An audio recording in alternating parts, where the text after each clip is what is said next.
This is Risky Women Radio, a show to connect, celebrate and champion women in risk, regulation and compliance, sharing insight and perspective from the most influential members of our global Risky Women network on the latest developments we need to think about, the challenges we should all talk more about, and the innovation we are most excited about in governance, risk and compliance.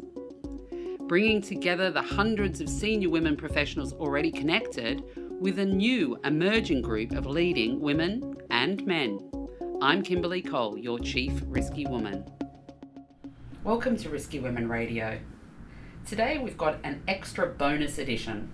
I was lucky enough recently to be invited to speak with Regina Larco, who runs the #Impact podcast.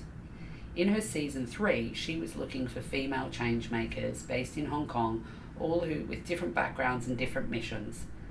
And I was joined with Liberty Asia's Archana Kotecha to talk about our mission and our actions around stopping slavery. Archana and Liberty Asia, along with Thomson Reuters, have been long-term partners now, and we are thrilled of the impact that we are able to have by using data and technology, as well as the other areas that Liberty Asia works on. So I hope you enjoy this session, and I hope you also take the time to listen to some of the other #Impact podcasts. Thanks for joining. You are listening to #Impact Podcast Season 3. I am Regina Larco, founder, host, and producer of #Impact Podcast. And in this season, we speak to the most inspiring female changemakers in town. Thank you for joining us when we track down social impact stories that will make you feel, think, and act. Find more information about this podcast at #impact.com. Enjoy!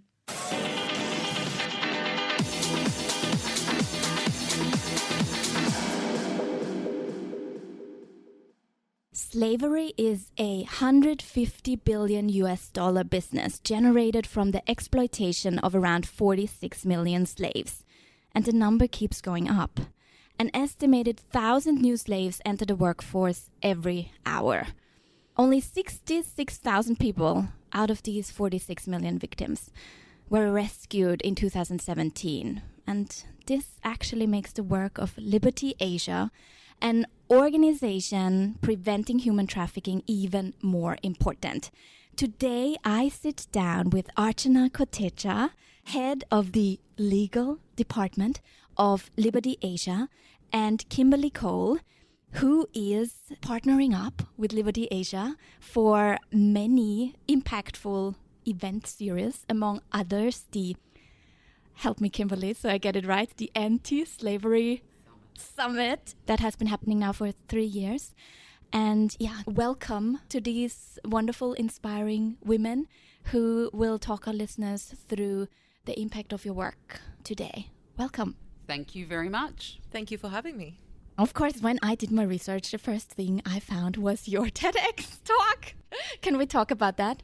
Actually, I wanted to say that before we started recording, but I was there when you were at the open mic night, and I will show you that picture later. I have a picture proof that I found from that night where you are on stage, where I posted on my social media, one of the amazing speakers, and you actually had my vote that night. Thank you. Yeah, so you made it on the TEDx stage, and what really touched me was when you said in your talk that slavery is an integral part of each of our lives, but we are willfully blind and blissfully unaware of this gruesome reality. But as I understand, it took you some time as well to really take action. So what happened in your career, in your work, that made you move from feeling touched by the issue to actually working on it? For very long, described myself as an accidental human rights activist because I was a corporate lawyer and got very jaded after 7 years of doing mergers and acquisitions. And following that, went to work for the United Nations Refugee Agency in London. And there I was exposed to doing asylum work. And you really saw the worst of humanity, how bad people could be to each other.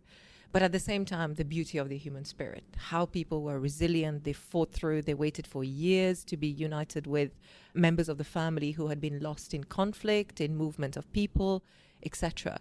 And I guess when I left there, I went to work for a charity that was doing a lot of legal aid work with asylum seekers in the UK. And we started to get through a lot of cases that came up, very similar profile, young women of a certain age from Eastern Europe who were arriving in the UK thinking that they were going to be working or studying or doing work-study arrangements, and actually were sold into brothels and then, lived a life of complete brutality until such time as they were rescued. I guess having done torture cases from Zimbabwe, having, seen cases from Iraq and from really all over the place, what was really horrifying about the first account I read anyway of a trafficking case was the level of brutality, the deception, the abuse, the silence, the compliance, and the fact that for the first time I understood that actually this is how people turn others into commodities. You remove their ability to react, their ability to step away from the situation they're in, and before you know it, they're complying, and the trafficker gets richer as a result. And I guess I couldn't move on from that point. And after the first witness statement I read, that was for me, a defining moment. And I felt that this was basically what I wanted to use my voice for. And this was a cause that I wanted to learn more about, bring more awareness to it. And I've never looked back from that point. So for me, this is really, I know people say it's hidden in plain sight, etc. I don't think that's so much the case now. I think it's a case that we often don't want to see it where it is. It's not convenient for us to do so. And a lot of that we're seeing with the private sector now, where, private sector is really being pushed to question the basic fundamental business models that have been so profitable over the years and that have been so acceptable. Why is it okay for a construction worker to work for 2 years on a construction site and to be paid at the end of the project? How does he support himself? What happens if 6 months into the job, he is experiencing abuse and he wants to walk away from it? He can't, because he's already invested 6 months. He's not going to be paid for that to move on. There are so many things in the business model that are fundamentally wrong and that need to be corrected. But then there are people around the fringes of the business model, consumers, etc., who have such a big role to play. And I think although there is much more momentum and awareness than ever before, there is still so much more that we can do as people. In my TED talk that you referred to, I talked about an experience I had in India. What was particularly shameful for me was that I had encountered at that point in time somebody who had worked in a mica mine, who had been a victim, and I had felt horrified at the time and, felt really bad about it, and then had quickly moved on and, life continued as usual and everything else.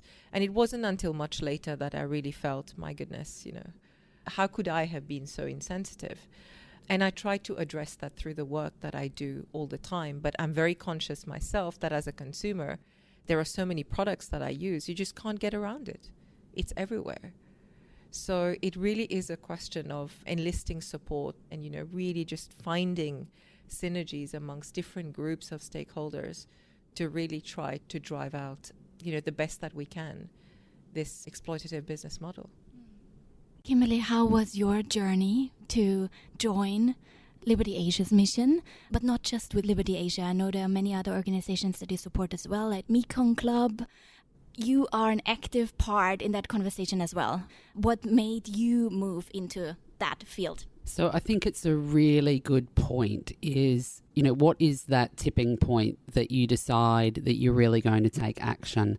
And I think Archana's raised a few interesting areas, because I think the definition and what we mean by modern day slavery is often that people don't see that it is relevant or touching them. They think it's somewhere else. And I think there's still a lot of that. And we've done a lot to raise awareness. It's how do you take people from awareness to actually doing something? And so I guess there were several forums that I went to where Archana spoke, yes, Matt Friedman from Mekong Club as well, but also our own Thomson Reuters Foundation, Monique Villa, who's our CEO of the foundation, ran a forum in our office. And there was actually a lady in the audience who stood up and spoke about a situation of forced labour and slavery trafficking issues in New Zealand. Now, I think when she focused on New Zealand, being an Australian, I suddenly went, wow, this is everywhere. I think for a lot of people, there's a sensation that's happening somewhere else. You know, it might be happening in India, it might be happening in Nepal, but it's certainly not happening where I live or where I know. And I think once you take that leap and realize, as Archana says, it's everywhere, as consumers, we have a role to play and it's hard for us always to understand exactly where slavery exists in those supply chains. But I think, as you say, there are some things that are in plain sight. I'm also on the board of the Fair Employment Agency, and obviously in Hong Kong, domestic workers are often in situations that are classed as forced labour and modern day slavery as well. So I think, you know, from that situation, we actually do have some pretty immediate things that we could do to make sure that we're not putting our own domestic workers in slave-like situations. And a lot of that is, you know, at the moment we have a fairly broken recruitment system. On the sort of platform that we created around the Trust Forum Asia, and now we've sort of rebranded that to make it clearer on the Anti-Slavery Summit, we're trying to bring together the community. So certainly from the business perspective, so corporates and the banks, etc., who can really make a difference, who can really drive action at the corporate level as well as obviously individually for their employees. We partner with Liberty Asia on that forum, and we also as a company partner with Liberty Asia, and we can probably get into a bit more detail around that. But I think this is the broader context of how you can sort of try to drive prevention, how to drive using data, following the money, all of those things that I think, you know, we've got to think about where are our strengths and how do we play to those as a corporation and as individuals as well. Let's hear more about what Liberty Asia is actually doing, because Archana, you head the legal department, but as I understand, that's one of the many programs that you facilitate to drive the conversation here in Hong Kong, but also in the region, and to empower NGOs and other players to have resources to learn more about human trafficking. Maybe talk us a bit through your day-to-day. How are the collaborations going? What are you most proud of having achieved in the last few years working with Liberty Asia? So our work is all about disruption of slavery networks. And why did we decide on this? And it sounds a pretty simple thought, disruption of slavery networks. Fairly obvious, right? It only took us about 4 years to get that straight in our own minds, in our own narrative. And we come from the premise as an organization that the criminal justice approach to combat human trafficking has fallen short and will continue to fall short for a number of reasons. Corruption, the fact that the whole criminal justice system relies so heavily on victims' testimony for cases to proceed, etc. And if you look at the number of prosecutions and convictions globally, they're below 17,000. And that's a drop in the ocean compared to the 40.3 million people who are currently living in modern-day slavery. So we felt that there was a need to look at this in a slightly different way. But we also had the number, $150 billion, which actually when we started was $32 billion. And we felt that, well, this is actually an illicit business in addition to being a grave violation of human rights. So we took the business approach to it and very much said that, well, actually, we will look at where the money is going. The money is going into our banks. And what were the banks doing about it? Well, not very much a few years ago. And so that offered a clear opportunity for engagement with the private sector. Well, there needs to be awareness, education, and action on that front. And at the same time, there were other bits that emerged. One, there wasn't enough collaboration amongst stakeholders. They weren't speaking to each other. Everybody was in disparate pockets. And often when you're an under-resourced small NGO, you're on the front line, you have 300 fishermen walking to your office looking for support. You don't particularly have time to think about where you can find other collaborators, etc. So there was a need to find somebody who was willing to be there behind the scenes and to pull these people together so that they could speak to each other and collaborate better.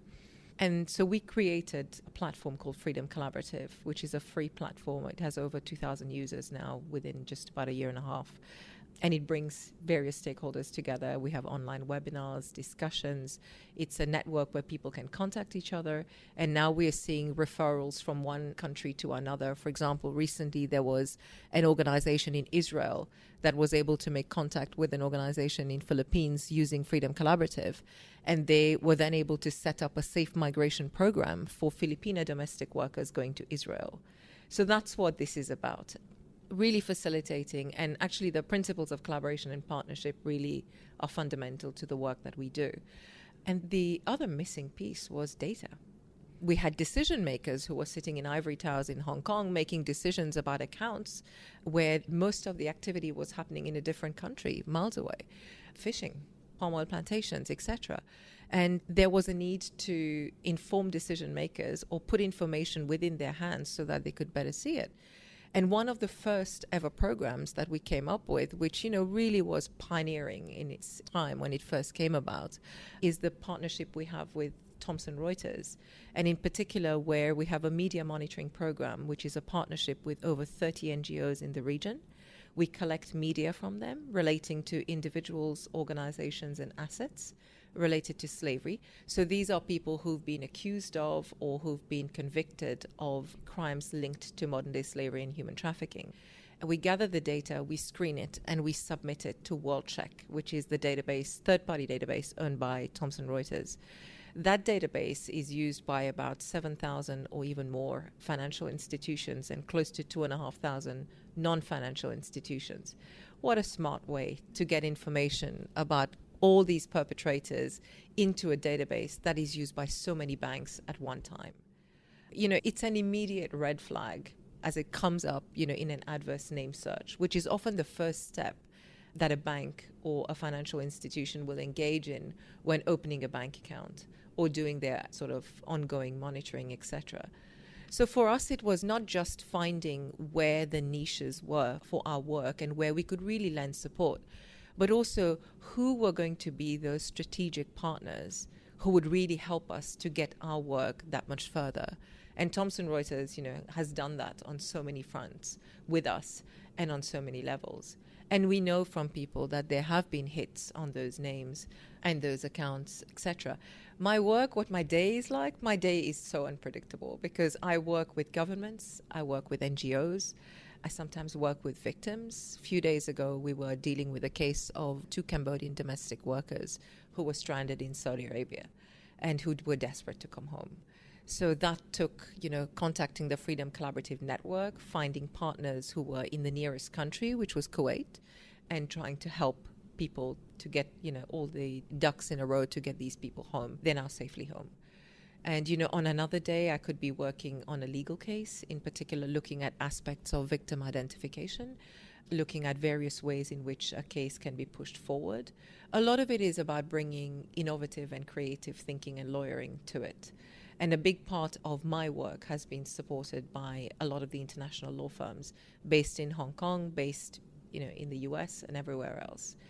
But I guess what I want to say is that I do a lot of work regionally and globally. Hong Kong is very special to me because Hong Kong is home. It's where my 2 kids were born. And nothing offended me more when I first started doing my sort of awareness raising here, when people would stand up, respectable people would stand up, professional people, professional women even, and say, oh, but this is a rich city. Nothing like this happens here. If you look at the reliance we have as a city on cheap foreign migrant labor, that is enough to tell you that where you have this kind of labor and where you have a legal framework that is quite weak, there are bound to be exploitative issues. And although the scene here is quite dominated by domestic workers because of the sort of high number of domestic workers, you have construction workers, you have migrant care workers who look after the elderly.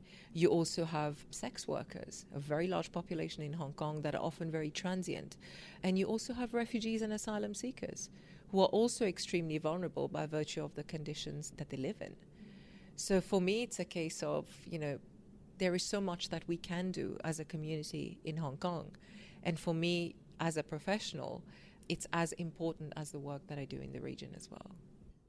Kimberley, the number of victims, as I mentioned, are massive, but the numbers of victims helped are so small. How do you stay motivated to keep fighting the fight? And is there any example from your anti-slavery summits in the last couple of years where you see there has been some improvement, there has been something happening with the ambitions that you are putting in, the work that you're putting in? Yeah, I think that's another challenge for people. When you hear the numbers of 40 million you just think, how can I personally make a difference? And I think, to make that leap is a challenge for people. However, that's why, once we had the discussions with Liberty Asia and saw that we could bring together from a data and technology perspective, my view is you've got to think, what are the things that you can bring to the table, whether that's as an individual or as a corporate. But Thomson Reuters Foundation had been shining a light on the challenges around human trafficking and slavery for many years. So they have multiple streams of things that they do, but one of the key things is reporting on underreported stories. So for years, we weren't seeing anything in the press, on a day-to-day basis around modern-day slavery. Whereas now, I even think like South China Morning Post has really raised the awareness. The first year when we ran Trust Forum Asia, 2 weeks in a row in the Sunday Post, they did a 4-page spread in both editions of the magazine around who we were having speaking at the conference. And really that was a huge amount of publicity. Now the foundation has done a fantastic job to get that awareness piece out there. And I think now it is much more prevalent in your standard press.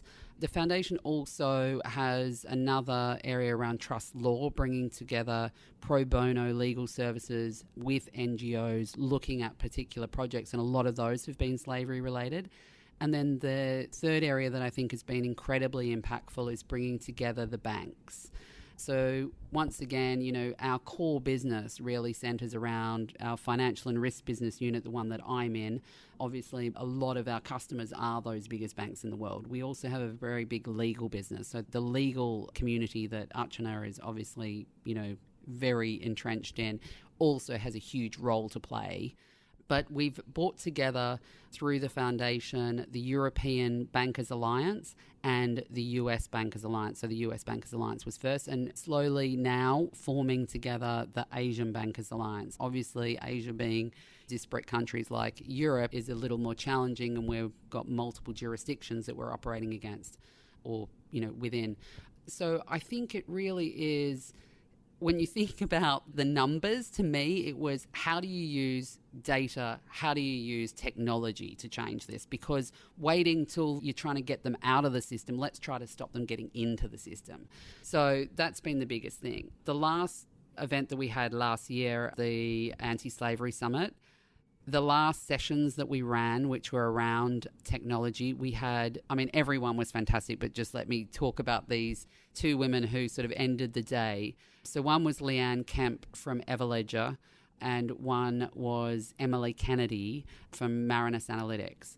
So both of them stood up. They did these, great punchy 10-minute talks that you can see on YouTube.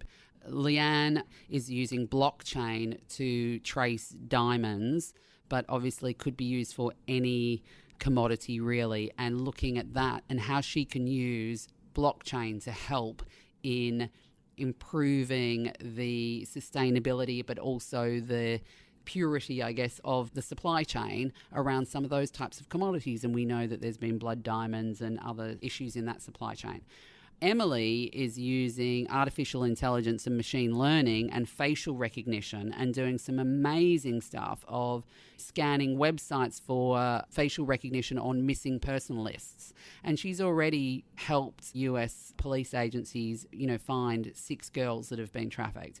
Now, I just think those kind of things that we can look at, can we stop it? How can we also use data and technology? It obviously plays to our strengths as a company, having content at our core. And that's what excites me the most, really, is, I think everyone has the opportunity within their own corporations to think about things that they could make a difference in this space.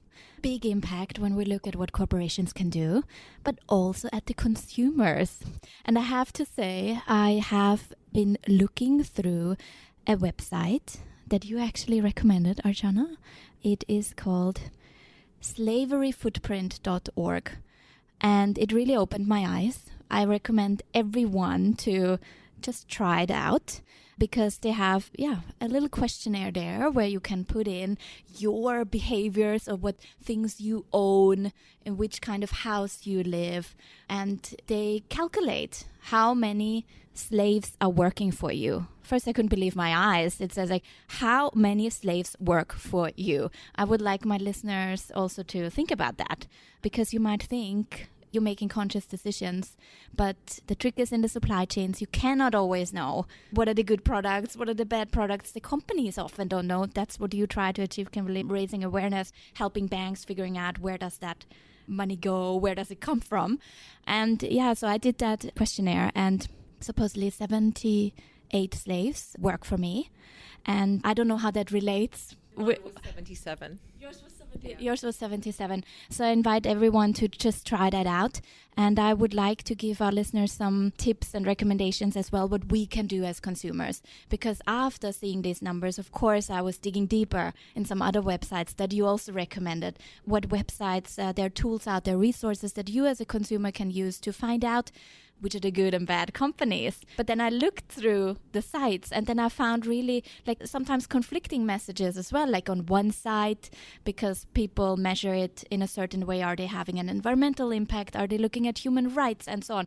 So certain companies stood out as being very good on one website. And then I looked to the other one, and it told me, no, those have a very bad human rights record. So any suggestions for me as a consumer who felt in the first moment doing my research very empowered, looking at these resources out there? And then, half an hour later, I felt totally disappointed and confused all over again, feeling what can I do to take action? Where should I go? What should I do? Any suggestions? It's a difficult question, and I'm sorry, I will answer it by posing another challenge. And the challenge is this, that the environmental movement is way ahead of the social movement. So when you look at reporting, the way companies report, the way directors are held accountable for climate change, what happens in the context of modern day slavery, supply chains, etc.? It's nowhere near as close. So while you may have very good quality information and data about the environment so that you can actually trace people's footprint and really make a decision over whether you want to invest in this company because they're environmentally conscious, etc., sustainability has by and large come to be very much associated with the environment. We, as part of the social movement, are really playing catch up here. So the quality of information is already quite patchy. Now, when it comes to the conflicting messages that you see, a lot of it is down to companies putting information out in the public domain. So a lot of the benchmarks, etc., often rely on information that is in the public domain. Corporate human rights benchmark, for example, very useful to look at the practices and, very comprehensive methodology.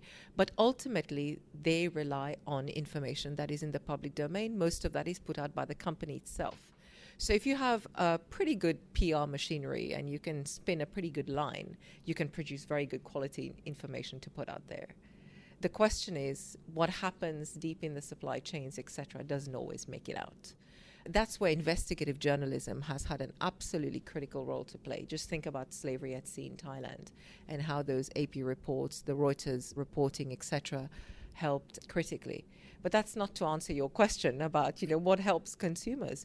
It's a difficult task because you won't go to one website where you'll find comprehensive information. It doesn't help that, there are certain products and goods that we use in Asia that you don't necessarily find in Europe. And if the benchmarking, etc., is coming out of Europe and the assessment of information, it's more likely to cover for consumers and shoppers in that part of the world as opposed to this part of the world. So, my hope is on the millennials because the millennials do things very differently. My husband was trying to persuade me this morning that diamonds are not a good idea because millennials don't believe in diamonds. So the price of diamonds has dropped by 12% this morning.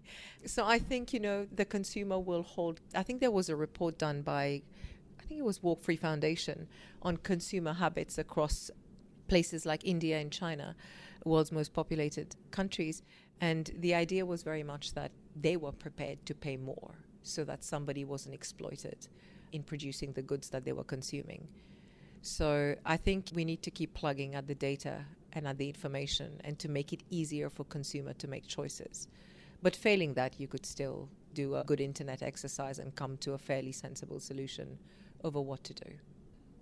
I'll just add more, I guess, increasingly there's regulatory frameworks that are being put in place by different countries. So the UK Slavery Act, for example, and Australia is obviously looking at one as well. There's numerous other jurisdictions who've got different areas. But that is at least obliging companies to report in a certain way. Now, I agree with you, it's still often confusing. And I think then the other thing is, all of these things, there's a huge reputational risk to those companies if they get this wrong, and if there's, negative stories that come out, especially around slavery. I think the millennials, exactly, especially if they're employees of the companies, they don't like it. They do like that kind of environmental, social and governance agenda, and they want it to be a positive experience. So I think all of those things kind of play to change, which is good. And the other thing that I would add about the regulations are sort of at least driving it, but given the pressure from individuals with, employees or consumers, I think we're going to sort of see more change. And what we're trying to do now is celebrate where people are doing the right thing. And I think the collaboration piece, coming back to what Archana started with, is if you can hold up the stars and who's doing it correctly, and certainly if people start to say, well, I'd be willing to pay more for this, like they're saying on the environmental side. If you aren't damaging the environment, I'm still prepared to invest and get lower returns or pay more for your products, etc. That's what we've got to, I think, be driving for. And let's look into the future. 20 years from now, how has your work with Liberty Asia and the Anti-Slavery Summit, your ambitions that you put in, your heart and soul that goes into fighting for this cause, how has it impacted the world?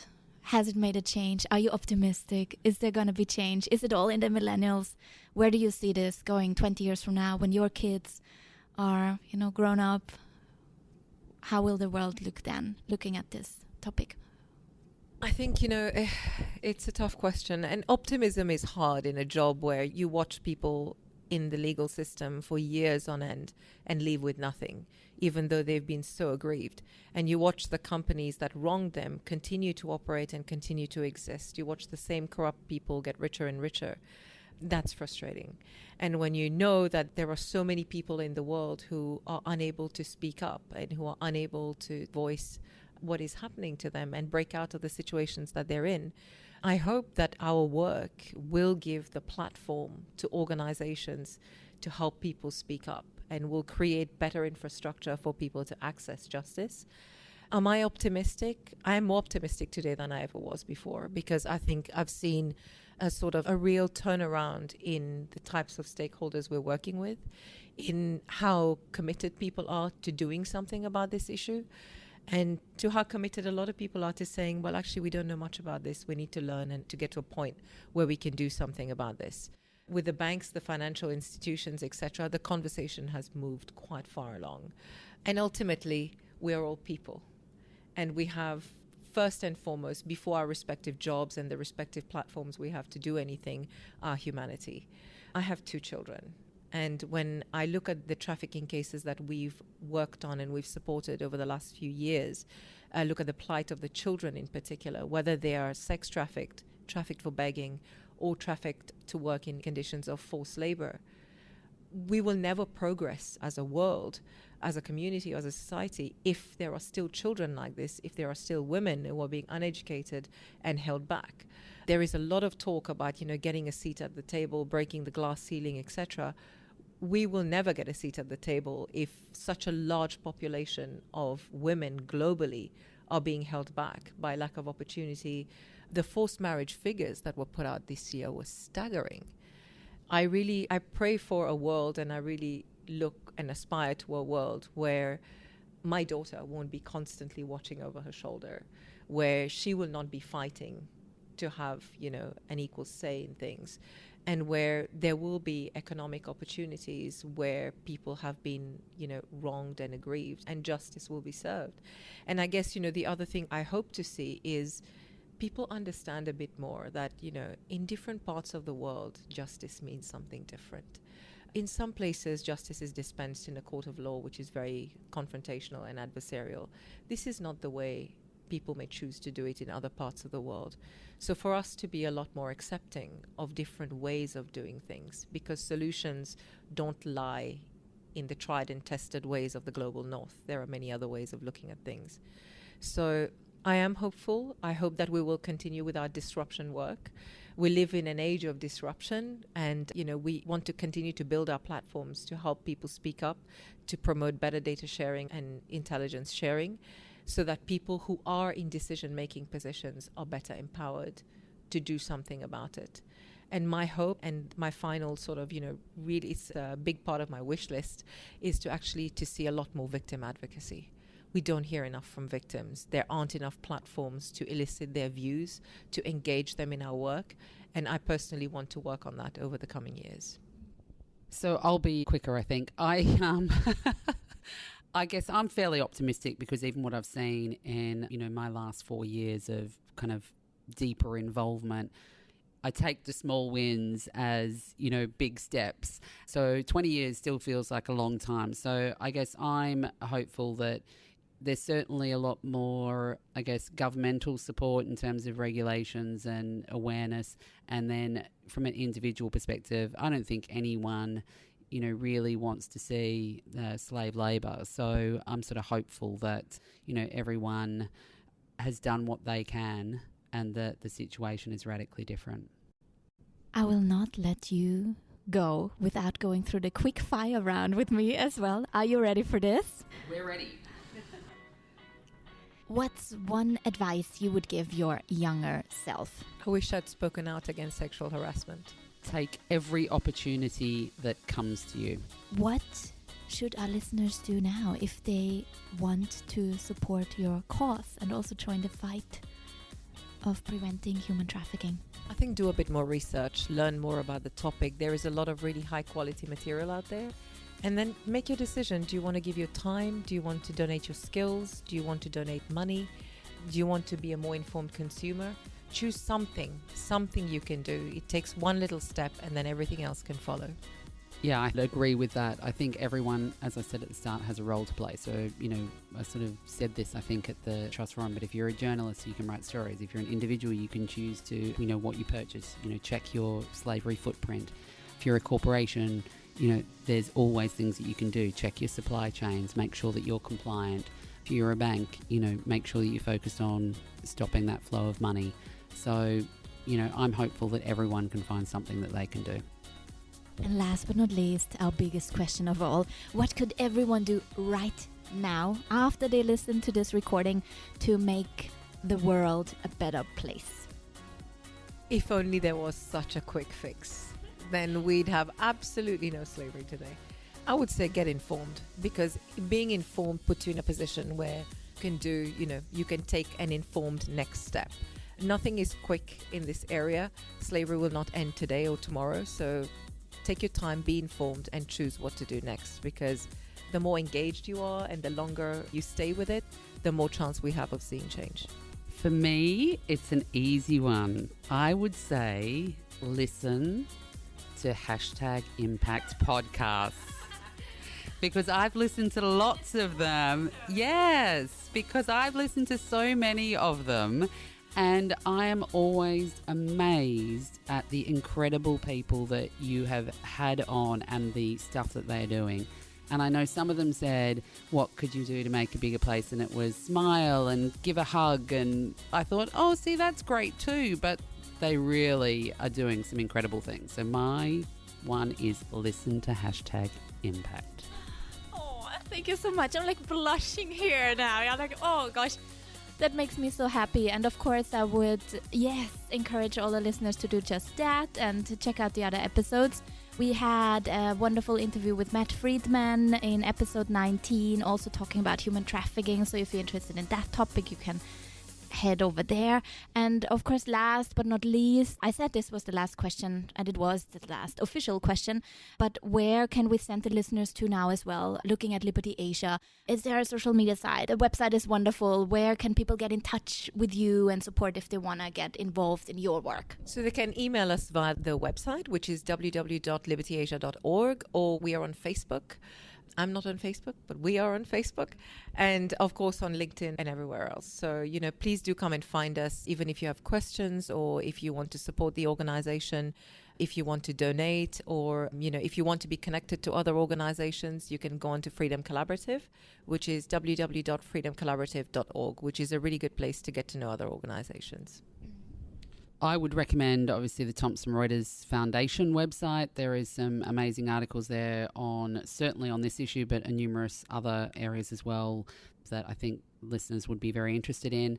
You can find me on Twitter. I'm at Kimberley Cole, Kimberley Cole. And I'm on LinkedIn and happy to speak to anyone. Great. Thank you so much for today, for hosting in the wonderful Thomson Reuters office space here in Hong Kong. We're looking out at the skyline. We're looking at the banks, actually. We're talking a lot about them today. The big HSBC tower is shining over from over there. So we're hopeful, optimistic, I guess, the overall consent. I can say that corporations, consumers will get involved, that things will change, also thanks to your amazing work. Let me leave you with the quote from William Wilberforce, who was one of the forefathers of the slavery abolitionist movement. So he says, "You may choose to look the other way, but you can never say again that you did not know." So you've been warned by this podcast. There you go. Thank you so much. Catch up with you soon and have a wonderful day. Bye. Thank you for joining us today. Find more information about this episode and all the links on our website, #impact.com. Reach out to us at hello@impact.com. And if this was the first time you listened, please make sure to also check out the other episodes of #Impact Podcast. We cover a wide variety of topics from environment, human rights, health, education, and so much more. The inspiration does not stop there. So come back for more and make sure to subscribe on your favorite podcast app. We are on iTunes, Spotify, and loads of Android apps. Talk to you soon. Thank you for listening to this exciting episode of Rescue Women Radio to connect, champion, and celebrate women in risk regulation and compliance. I'm Kimberley Cole, based in Hong Kong.